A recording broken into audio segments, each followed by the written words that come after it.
All right, ladies and gentlemen, welcome back to the channel. I gotta talk more Pelicans, dude. This team is so intriguing. I made a video right before the playoffs saying, like, this is the most unique team in the playoffs right now. I mean, the Toronto Raptors kind of right there with them, but they're fighting against all odds. But when you really dive into it, this team started 1-12. They were 3-16. And since then, since the All-Star break, since the first 20 or so games, they've had a top 10 offense. They've had a top 10 offense. You get CJ McCollum, you get Larry Nance. They've had a top 10 offense, top 10 defense for several months. No Devin Booker in game 3 and 4. And he was pretty much, as one of my commenters on my last Pelicans video, he was like, Booker played out of his mind in the first half, and they were going to get blown out. The Pelicans were going to blow out the Phoenix Suns in game 2 on the road. Had Devin Booker not had, not the game of his life, but he was on a mission. And so you have no Devin Booker, game 3 and 4, and you're headed back to New Orleans. Welcome back to the channel, man. We got another Pelicans video for you guys. Hit the like button, hit that sub button. Try and hit 100 likes on this video. I post a ton of Pelicans, ton of NBA content. But I'm amped.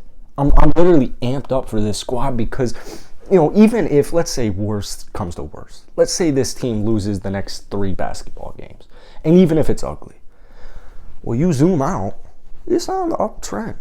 I'm very, very bullish on the New Orleans Pelicans. They don't even have Zion Williamson. I don't know if Zion's going to be their second best player or third best player, but either way, Brandon Ingram's the dude.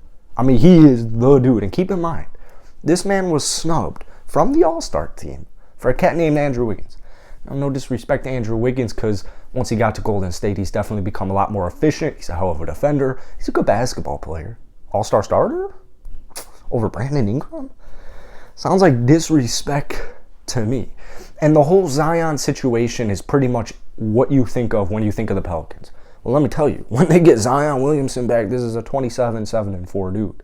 But what's so impressive to me, I saw this on my boy Swaggy's channel. He posts Pelican and NBA videos as well. Check him out. Crunch time, you have 3 rookies playing. I mean, it's not only just crunch time, but it's like the whole game. You have 3 vital rookies on your team. Number 1, Herb Jones. I mean, Herb Jones has been an absolute gem of a rookie. This guy has a chip on his shoulder. He was drafted in the 2nd round, and he's had a hell of a rookie season.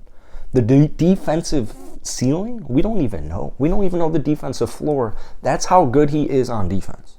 He can shoot a little bit. If Herb Jones develops a legitimate 3-point shot, it is over. That man will be a 2-way star. That man will be a 2-way star. But CJ McCollum, Larry Nance, phenomenal acquisitions. Larry Nance been battling injuries kind of this season, off and on, playing tournament, first couple of games of the playoffs. Without Larry Nance Jr., I mean, he keeps it running. He's such every championship team, I feel like every team needs a player like this, but he's a utility guy. He can knock down threes, he can play offense, he can play a couple different positions on offense, he can guard multiple positions on defense. He's an above average defender.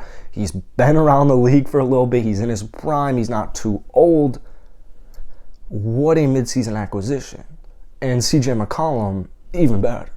I mean, CJ McCollum looks like he's genuinely having a blast out there. And I feel like he's fully embracing this New Orleans Pelican culture. He's helping establish the culture. That's what they're doing this year. They're establishing this new culture in New Orleans, this new era of Pelicans basketball that everyone thinks are like, oh, Zion Williamson, he's so fat. It's like, well, no. And even if Zion Williamson goes to the Knicks or something like that, let's say Zion, tomorrow's like, I gotta get out of here. For some reason, he's like, I gotta get out of here. They're gonna get value back.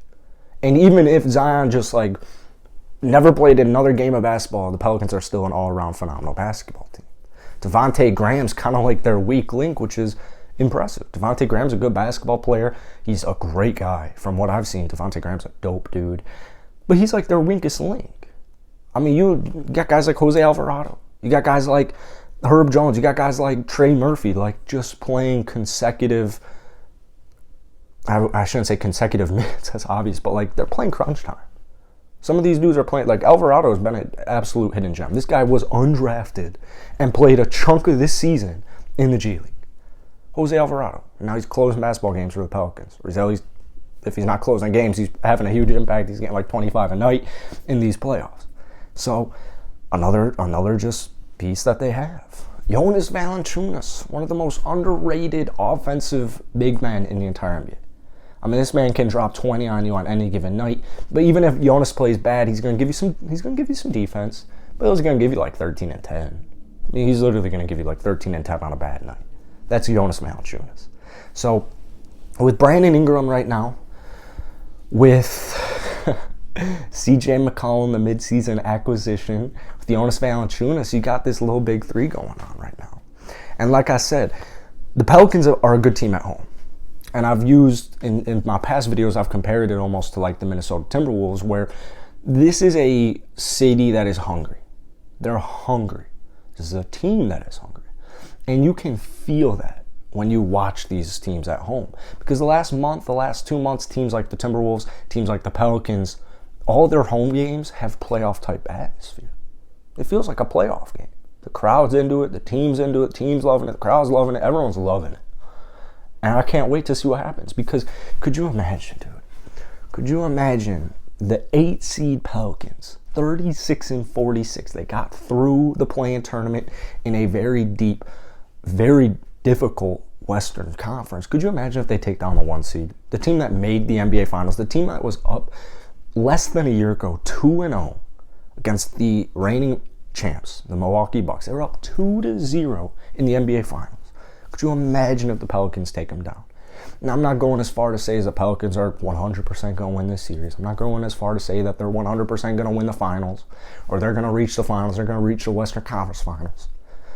But you can't sleep on them. You cannot sleep on them. You got to give them their respect. And that game, too, man, like, as one of my commenters said, it should have been a blowout. It should have been a blowout. It was still a very impressive victory, and it really wasn't that close. Phoenix is a good team. Phoenix is a really good team, and I don't think Devin Booker being out for 2 games at Pelicans, I should say, I don't think that means Pelicans are 100% going to win it. But if you come out, if Brandon Ingram plays how he's been playing in his first ever playoffs, CJ McCollum plays how he's been playing for this Pelican squad, Jonas, you got Herb, you got the whole squad out there, nothing's impossible. I've seen a lot of tweets from Suns fans. I've heard a lot of talk from Suns fans saying, with Book, without Book, it's not looking great. It is not looking great. So you never know, man. Upset might be in the cards. But I hope you guys enjoyed this video. I hope you guys enjoy my Pelicans content. If you want more, go ahead, drop a comment down below. Let's try and hit 100 likes on this video. And yeah, hit that sub button, man. I cannot wait for Game 3. I cannot wait for Game 3. They're already sold out. Game 3 and 4, Friday and Sunday, they're already sold out, man. It's going to be a hell of a series. Win or lose. That's it for today. Drop a comment. Peace.